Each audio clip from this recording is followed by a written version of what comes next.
The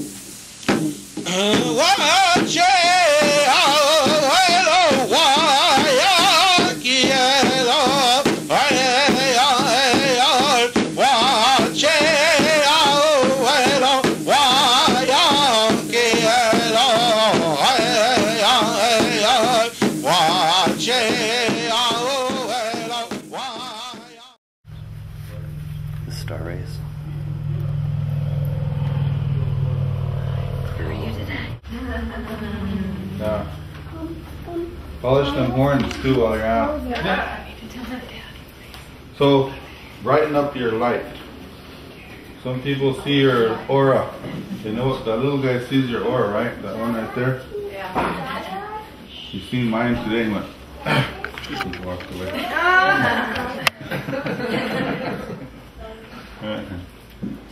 So, people will feel, sometimes you will talk about somebody and they show up right at your doorstep. Or sometimes the phone will ring. You know who it is because you feel that person. I was just talking about you. Speaking of the devil, you know, this is all part of feeling each other's aura. Somebody's thinking about you. Telepathy, intuition, gut feelings, all this all compacted into aura, light, halo, spirit. Now, it's sometimes if your aura is so strong, in which it is, you'll turn heads. Everybody could be sitting in space away from you. You could very quietly enter a room and everybody's heads will go. You'll turn people, and you've done that with people and people have done that to you because your aura is so strong, beautiful. You've done some work. We need to keep turning heads. I'll tell you what happened to me one time. I went to Minneapolis to a powwow at the big arena, big arenas, and I walked in, and I didn't go to the main spectator section, but I walked in on the east side and to see in the bottom, the floor, you know, floor level. I walked in on the east side right at the doorway, and I was standing there and I was looking around, listening to the drum, just watching the dancers and things. And the announcer said, "Ladies and gentlemen, will everybody look to the east gate?" So I was standing there, I didn't know where the east gate, you know, I was looking around. And everybody was kind of staring at me, so I was looking and standing like that. "He has Jesus shoes." So I looked down, and I didn't have no moccasins on, I had sandals. But see, what I'm talking about is your aura attracts attention to you. You become the weird person, you know, for some odd reason. So it gives you a lot of energy, a lot of power to shift and make things happen because you have the attention on yourself. So when that moves, do something. When you have attention, do something to create a smile, do something to shift of something that's in a person's life that shouldn't be there. So you all do that. That's all your gift. So this gift of growth, they talk about, you know, moving your light, moving your aura, your spirit, your halos, shine them up.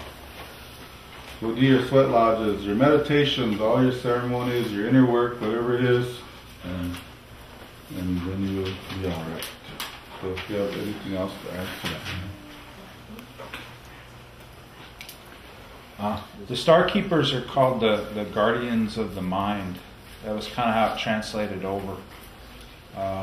And then Saint Germain is the Capipula that works with this. Let's talk about the heart for a little bit. Even though I just said all that, let's talk about the heart a little bit. Ultimately, the things that can stop our walk the fastest are the things that hurt our heart, or wound our heart. Okay? So, in fact, it's so incredible, the memory of our body, just through the unconscious, to the subconscious. that we can remember something that happened to us at 3 years old. Maybe we can't picture it in our mind yet, but our body remembers.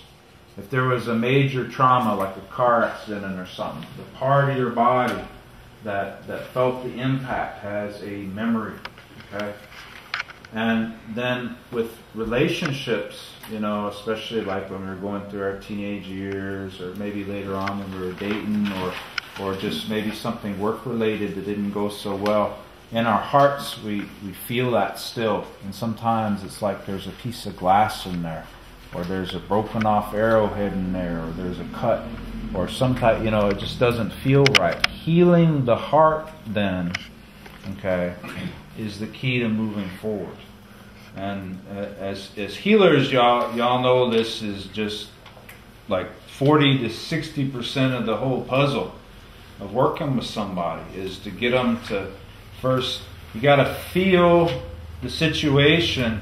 You got to go back and in some little way be there again, okay, so that you really feel it all. And then your inner child feels more comfortable, your mind has a memory, and you can start to work with the issue, okay.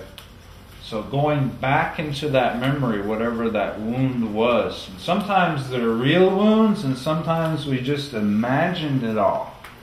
Okay, they're real and imaginary wounds. Now, imaginary ones were like, well, I was 2 years old and I thought my mom was being mean, but she was just boiling some water. You know, she was busy with something, but so it can be real or imagined, but emotionally they're real.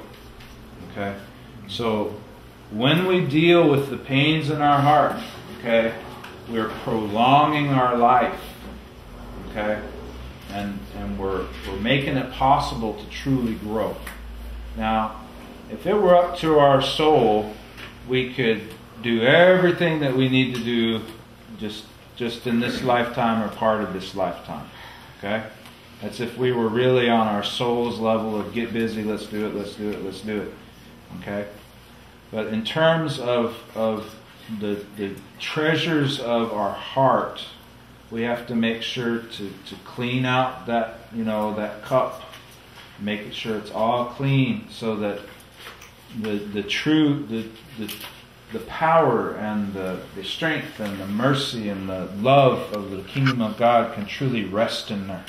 Okay? And so ultimately, evolution into spirit, as well as a healthy body, heart, mind, spirit, has to do with how are we doing in our heart. Okay. Now there are a couple of things that really help with this. One is the earth loves us so much that just sitting there with her or laying down on her and just being there with her, maybe leaning up against the tree, you start to feel her heart rhythm. You start to feel her love. It washes all that away. Okay. And the angels, particularly helpful, because they can come in with their hands, whether they're golden or blue or purple or whatever type that you like to hang out with. They can reach in there and pull out those bloody arrows, and they know how to deal with it. And they've got these salves and these fluids that they can pour over where that wound was. And then you have a flash memory of what that issue was, what happened to me. And then you have a compassion that comes over. Oh, I understood this part, but now I understand more. And I can forgive that person because I got a greater feeling of what was going on. And so when we keep our hearts in a good way and still be stoic about it. I mean, you can't be, a wussy either, not on planet Earth. You got to still go through the tests and trials, but you keep your heart clean, and you find out that it's more like Teflon. Stuff doesn't stick. JaiHouse.